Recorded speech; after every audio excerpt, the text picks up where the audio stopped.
অনেক দিন আগের কথা।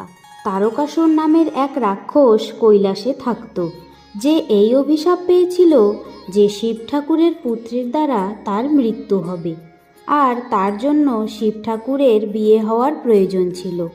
কিন্তু শিব ঠাকুর তো সারাক্ষণ শুধু ধ্যান করতেন। একদিন ব্রহ্মা ভগবানের কৌশলে শিব ঠাকুরের ধ্যান ভঙ্গ হয়, আর তার মনে প্রেম ভাব জেগে ওঠে। অন্যদিকে পর্বতরাজার মেয়ে মাতা পার্বতী শিব ঠাকুরকে খুব পছন্দ করতেন ও সারাদিন তার পূজা করতেন। পার্বতী মাতার খুব ইচ্ছে ছিল শিব ঠাকুরকে বিবাহ করবেন। নারদ মুনি মাতা পার্বতীর এই মনের কথা জানত, তাই নারদ মুনি পর্বতরাজা হেমবন্তের কাছে শিব ঠাকুর ও মাতা পার্বতীর বিবাহের প্রস্তাব নিয়ে যান।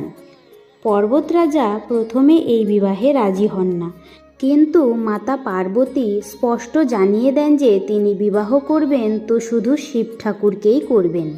একদিন পার্বতী মাতা শিব ঠাকুরের তপস্যা করছিলেন। হঠাৎ সেখানে এক সাধু এসে উপস্থিত হন, আর মাতা পার্বতীকে বলেন, তুমি কেন এত কঠিন তপস্যা করছো? শিব তো ভালো নয়, মিথ্যাবাদী, তুমি শিবের পূজা বন্ধ করো। তখন মাতা পার্বতী বলে, না, আমি শিবের পরম ভক্ত, আমি শিবকে ভালোবাসি, আর আমি ওনাকে বিবাহ করতে চাই। তখন সাধু বলে, শিবকে বিবাহ করার চিন্তা মাথা থেকে বের করে দাও।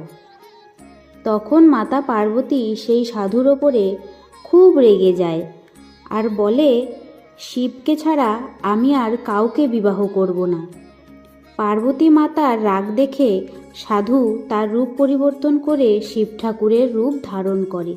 শিব ঠাকুরের এই রূপ পরিবর্তন দেখে মাতা পার্বতী খুবই খুশি হন, আর দুজনের বিবাহ সম্পন্ন হয়। তাদের সন্মুখ নামে এক পুত্র হয়।